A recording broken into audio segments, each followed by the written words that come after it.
এই বছর থেকে বিশ্ববিদ্যালয়ে পঠন পাঠন প্রক্রিয়ায় 3 বছরের গ্র্যাজুয়েশন 4 বছরের সময়সীমা পেল। 4 বছর অর্থাৎ 7 এবং 8 নম্বর সেমিস্টারে যে সিলেবাস দেওয়া হয়েছে এবং সেইগুলিকে আবার পরিবর্তন করা হলো, তো যে সিলেবাস রয়েছে সেইটিকে কিন্তু এই সময়সীমার মধ্যে শেষ করা অত্যন্ত কঠিন। বাংলা অনার্সে যারা পড়াশোনা করছো তাদের 7 নম্বর সেমিস্টারে জীবনানন্দ দাশ রচিত বিড়াল কবিতাখানি আমি এই ভিডিওতে আলোচনা করব। যে আলোচনাখানি করব সম্পূর্ণ শোনবার চেষ্টা করো। আশা করি তোমাদের পরীক্ষায় উত্তর লেখার জন্য সেটা ভীষণভাবে সাহায্য করবে। কবিতাখানি সামগ্রিকভাবে পড়লে কিন্তু তোমাদের মনে হবে যে অত্যন্ত সহজ বা সরল। কবিতার অভ্যন্তরীণ একটা অর্থ আছে। জীবনানন্দ কবি হিসেবে যে সমাদৃতি পান তাতে করে কিন্তু বাহ্যিক অর্থটাই শুধু অনুধাবন করলে চলবে না, অভ্যন্তরীণ যে দার্শনিক দিক রয়েছে সেটাকেও বুঝতে হবে।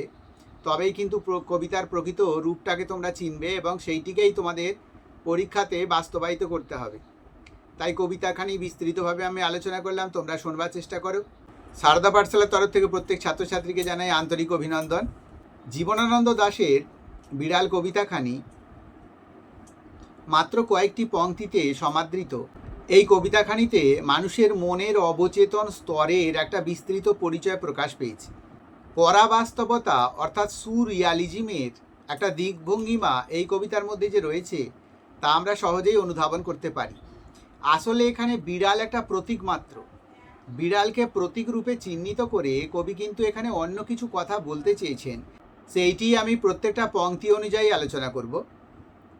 প্রথমেই তিনি বলেছেন, সারাদিন একটা বিড়ালের সঙ্গে ঘুরে ফিরে কেবলই আমার দেখা হয়। আসলে এই বিড়ালটি হলো কবির মনের অভ্যন্তরে অপ্রাপ্তি বা অপরিপূর্ণতার সেই দিকচিহ্ন, যেইটিকে তিনি সারা জীবন ধরে পোষ্য করে হৃদয়ে রেখে এসেছেন, অথচ সেইটিকে কোনোদিনও তিনি বাস্তবায়িত করতে পারেননি, তার দ্বারা তিনি কোনো সাফল্য পাননি, সেইটি এখানে প্রকাশিত। আমাদের মনের মধ্যে যখন কোনো কিছু একটা পাওনার জন্য প্রচণ্ড পরিমাণে আশাবাদী হই আমরা, কিন্তু সেটাকে কোনো কারণবশত বাধাপ্রাপ্ত হই আশাটাকে পূরণ করতে পারি না, তখন কিন্তু সেই আশা আমাদের মনের মাঝে প্রায়শই উকিঝুঁকি দিয়ে যায়। স্বাভাবিক জীবনযাপনে মুখ এবং মুখোশের আড়ালে আমরা যেভাবে অভ্যস্ত, সেই অভ্যস্ততার মধ্যেও কিন্তু মাঝে মধ্যেই একটা খিচখিচে ভাব আমাদের মনের মধ্যে উদয় হয়। সেইটিকেই কবি এখানে বিড়াল রূপে প্রতিস্থাপন করেছেন। গাছের ছায়ায় রোদের ভিতর বাদামি পাতার ভিড়ে আমরা জীবনভর অনেক কিছু কর্মসাধন করি, অনেক মানুষের সাথে সংস্পর্শ রাখি, অনেক স্থানে যাই, অনেক পরিস্থিতিতে আমরা উপস্থিত হই।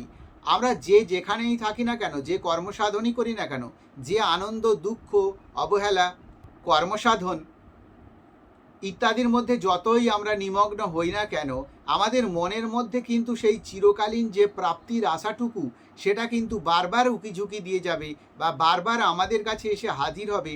আমরা আবার পরক্ষণেই কাজের ক্লান্তিতে বা দৈনন্দিন জীবনের প্রচেষ্টার মধ্যে দিয়ে সেইটাকে হয়তো কিছুক্ষণের জন্য ভুলে যাই, কিন্তু ক্ষণে ক্ষণে সে আমাদের মনের মাঝে এসে উপস্থিত হয়। কোথাও কয়েক টুকরো মাছের কাঁটার সফলতার পর, মাছের কাঁটার সফলতা বিড়ালের কাছে একটা বড় দিকভঙ্গিমা, কারণ তার অতীব ক্ষুধা তাকে তাড়িয়ে বেড়ায় এই প্রাচীর থেকে ওই প্রাচীর, এর বাড়ি থেকে তার বাড়ি। তখন সে কিন্তু সামান্যতম খাবারের অন্বেষণে যেভাবে ঘুরে বেড়ায়, কোথাও হঠাৎ করে যদি মাছের কাঁটাকে মানুষ পরিত্যক্ত রূপে ফেলে রেখে দিয়েছে দেখে, সেইটাকে পেয়েও সে যেমনি আনন্দিত হয়, আমরা আমাদের জীবনব্যাপী অপ্রাপ্তির ভাণ্ডারটা এত বেশি পরিপূর্ণ যে যৎসামান্য কিছু যখন আমরা পাই তার মধ্যে দিয়েই আমরা একটা বড় পরিতৃপ্তি লাভ করতে পেরেছি বলে মনে করি।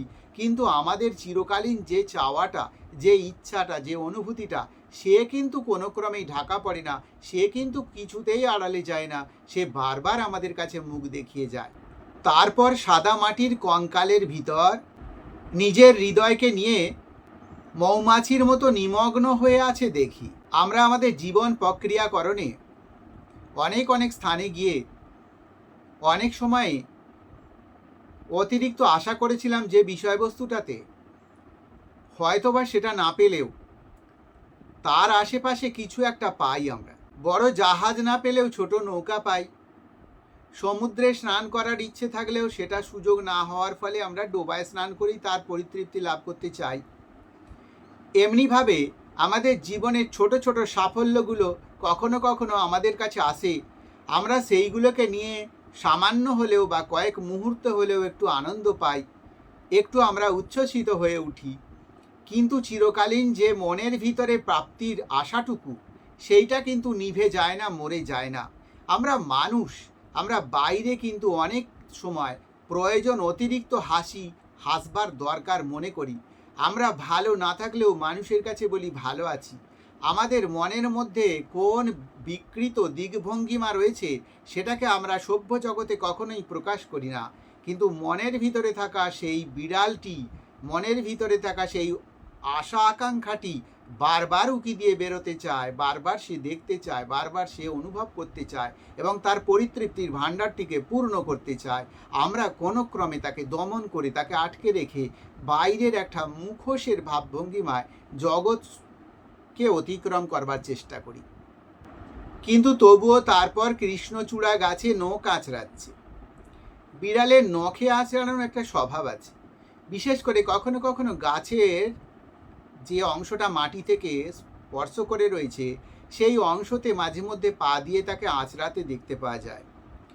সে তেমনি একটি সাধারণ পরিবেশের, সাধারণ বাস্তবতার কথা কবি উল্লেখ করে এর মধ্যে দিয়ে বোঝাতে চেয়েছেন যে আমাদের মনের মধ্যে যে অপরিতৃপ্ত অবস্থায় চিরকাল আশাবাদী হয়ে রয়েছে, সে কিন্তু মাঝে মধ্যে আমাদেরকে প্রচণ্ড উত্ত্যক্ত করে। প্রভু তো আমাদের অস্তিত্বকে আঁচড়ে কামড়ে দুমড়ে মুচড়ে একাকার করে। আমরা তখন যদি ধৈর্যচ্যুত হয়ে যাই, তখন যদি আমরা আমাদের নিয়ন্ত্রণের ভারটিকে ধরে রাখবার মতো লাগামকে না খুঁজে পাই, তখনই কিন্তু আমরা অনাচার করি, অত্যাচার করি, খারাপ কাজ করি বা অসহায় পথে আগিয়ে যাই। সারাদিন সূর্যের পিছনে পিছনে চলেছে সে। আমরা জানি দৈনন্দিন বাস্তবতায় সূর্য উদিত হয়, অস্ত যায়। সেই বাস্তবতার মধ্যেই আমরা প্রত্যেক দিন নানান কর্মসাধন করি, নানান সুখ ভোগ করি, নানানভাবে নিজের জীবনের প্রত্যেকটা অঙ্গকে তাড়িয়ে নিয়ে যাই। তেমনিভাবেই চলে আমাদের জীবনের প্রত্যেক দিনের প্রত্যেকটা অংশ। সেই চলবার অভ্যাস আমাদের জীবনে একটা বড় সত্য এবং সেই সত্যকে কখনো কেউ আমরা অস্বীকার করতে পারি না। যতই আমাদের মধ্যে অপ্রাপ্তি থাকুক, যতই আমাদের মধ্যে কামনা বাসনার অপরিতৃপ্ত অবস্থান থাকুক না কেন, তবুও কিন্তু আমরা বাইরের মুখোশটাকে সজাগ রেখে আমরা অভ্যন্তরীণ সেই কষ্টটাকে বা অভ্যন্তরীণ সেই আকাঙ্ক্ষাটাকে দমন করে কোনো ক্রমে জীবনের তালে তালে আগিয়ে চলবার চেষ্টা করি। একবার তাকে দেখা যায়, একবার হারিয়ে যায় কোথায়। স্বাভাবিক, আমরা যখন আমাদের দৈনন্দিন জীবনের কর্মগুলি সাধন করি, সেখানে অনেক অনেক কর্ম আছে যেখানে যে কর্মগুলি প্রচণ্ড গুরুত্বপূর্ণ, যেগুলি অন্যান্য মানুষের সঙ্গে সম্পর্ক জড়িয়ে রয়েছে। আমাদের অনেক বিপদ আছে, অনেক অসহায়তা আছে, অনেক দুর্দিন আছে, অনেক আবার সুস্থ স্বাভাবিক পরিবেশের মধ্যে ক্ষীণ আনন্দের আভাস আছে। আমরা সেইগুলিকে লোকালয়ের মধ্যে, লোকসমাজের মধ্যে সুনির্দিষ্টভাবে প্রতিপালিত করতে গিয়ে আমাদের মনের সেই আকাঙ্ক্ষাটাকে মাঝে মধ্যেই ভুলে যাই, মাঝে মধ্যেই সেটাকে আমরা আর খেয়ালে রাখি না। ঠিক কবি যেমনিভাবে বিড়ালের কথা ব্যক্ত করেছেন, আমরা যে বিড়ালটিকে ক্ষুধার্ত অবস্থায় আমাদের আঁচিলে পাঁচিলে ঘুরে বেড়াতে দেখতে পাই, তাকে কিন্তু সব সময় যে দেখা যায় এমন নয়। মাঝে মধ্যে সে কোথায় যেন চলে যায়, হয়তো বা একদিন দুদিন তাকে দেখতেই পাওয়া গেল না, কিংবা আজকে দুপুরবেলা সে খেতে এলো না, প্রত্যেক দিনই খাওয়ার জন্য আসে এবং বাড়ির মধ্যে মিউমিউ করে ডাকে, আজকে কেন সে ডাকলো না। এমনও তো হয় যে মানুষটা যে বিষয়বস্তুটাকে গ্রহণ করতে পারেনি, অতৃপ্তি রয়েছে, সেই বিষয়বস্তু কেন্দ্রিক অনেক কথা, অনেক অপরিতৃপ্ত অবস্থান অনেক মানুষের মুখ থেকে যখন ব্যক্ত হয়ে যায়, তার সম্বন্ধে নয়, প্রকৃতির সম্বন্ধে সাধারণভাবে, তখন কিন্তু তার মনে দেখা যায় আগেকার মতো সেই দুঃখ, সেই অসহায়তা, সেই দুর্দিনের ভাব প্রকাশ আর তার মধ্যে হয় না। হয়তো সহ্যের সীমানায় সে এমন জায়গায় পৌঁছে গেছে, হয়তো বা তার কামনা বাসনা আজকে অন্য রূপ নিয়েছে, সেই জন্য সে আর সেই পুরানো অস্তিত্ববাদী বিষয়টিকে মনে রাখবার চেষ্টা করে না। হেমন্তের সন্ধ্যায় জাফরান রঙের সূর্যের নরম শরীরে সাদা থাবা বুলিয়ে বুলিয়ে খেলা করতে দেখলাম তাকে। তাহলে যে অন্তরাত্মার মধ্যে জাগরিত আকাঙ্ক্ষা, কামনা, এতদিন ধরে বাসা বেঁধে বসেছিল, যে কিনা কোনো ক্রমেই সেই পথ থেকে চ্যুত হতে চায় না, এক জেদে বসে রয়েছে, সেই পাওনা তার চাই, সেইটার মধ্যে দিয়ে সে জীবনটাকে আগিয়ে নিয়ে যাবে, পরিতৃপ্ত হবে। আত্মার মধ্যে, আমাদের দেহ এবং আত্মার সম্বন্ধের মধ্যে সে যে বারবার করে বায়না করত, আজকে কিন্তু দেখা যাচ্ছে যে সে অনেকটা বেশি সাবলীল হয়েছে, অনেকটা বেশি সহিষ্ণু হয়েছে। তাই তার কাছে কিন্তু আজকে সেই কষ্টের জায়গাটা অনেক কমে গেছে এবং তার বৈপরীত্যের পরিবেশে সে কিন্তু নিজেকে অনেক বেশি মানিয়ে নিয়েছে।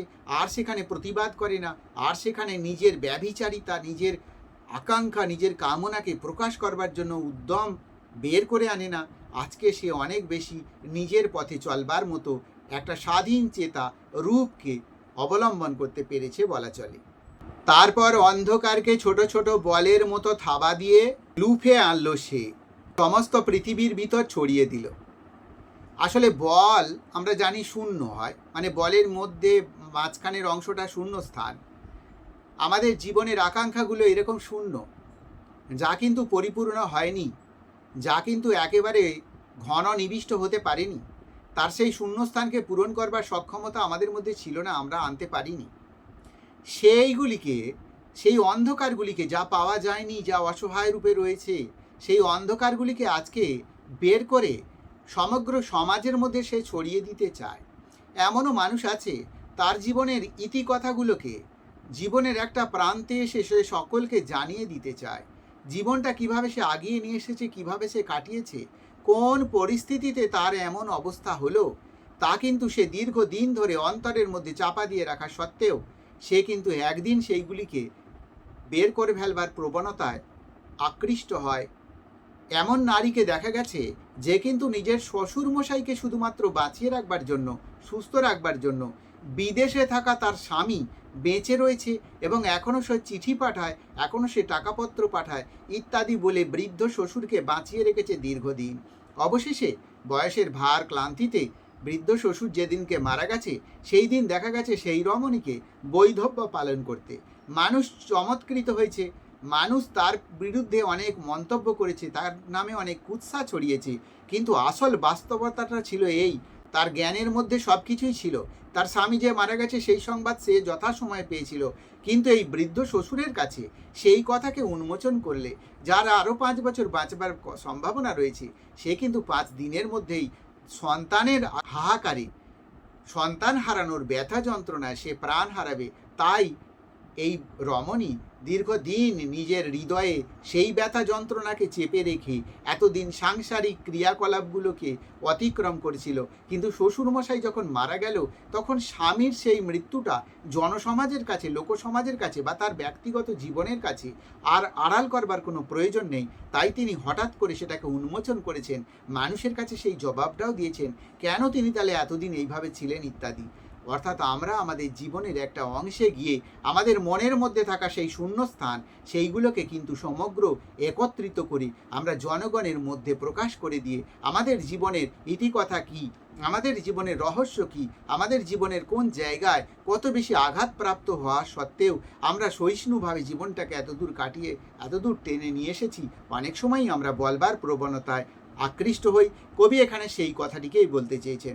অর্থাৎ কবি জীবনানন্দ দাশ একটি বিড়ালের রূপচিত্র দিয়ে নিজের মনের অন্তরের যে দার্শনিকতা, অন্তরের যে অভিপ্সা, সেই অভিপ্সাগুলোকে আমরা প্রকাশ করতে যে ব্যর্থ হই, সেগুলোকে যে জোর করে দমন করে রাখি, আমরা যে আমাদের মধ্যে কাল চেতনাকে উপলব্ধি করলেও সেগুলোকে প্রকাশ করবার জন্য বিশেষভাবে দমিত হই, সেই সত্যের কথা কিন্তু কবি এই কবিতার মধ্যে পরিস্ফুট করার তাগিদে বিড়ালকে এখানে প্রতীক রূপে ব্যবহার করেছেন এবং তিনি পরাবাস্তবতাবাদ বা সুরিয়ালিজম এবং অবচেতনের জগৎ, আমাদের মনের মধ্যে যে অবচেতনের জগৎ রয়েছে, সেই জগৎ থেকে কি প্রকাশ পেতে চায় এবং সেখানে কাকে কাকে আমরা পোষ্য করে রেখেছি, সেইগুলিকে দেখাবার জন্য বিড়ালকে প্রতীক রূপে ব্যবহার করে বিড়ালের দৈনন্দিন জীবন আচরণের সঙ্গে আমাদের অন্তরভ্যন্তরীণ সেই অভিপ্সাগুলোর আচরণের যে সাযুজ্যতা কবি দেখিয়েছেন, তার মধ্যে দিয়ে কবিতাখানি কিন্তু উজ্জ্বল এবং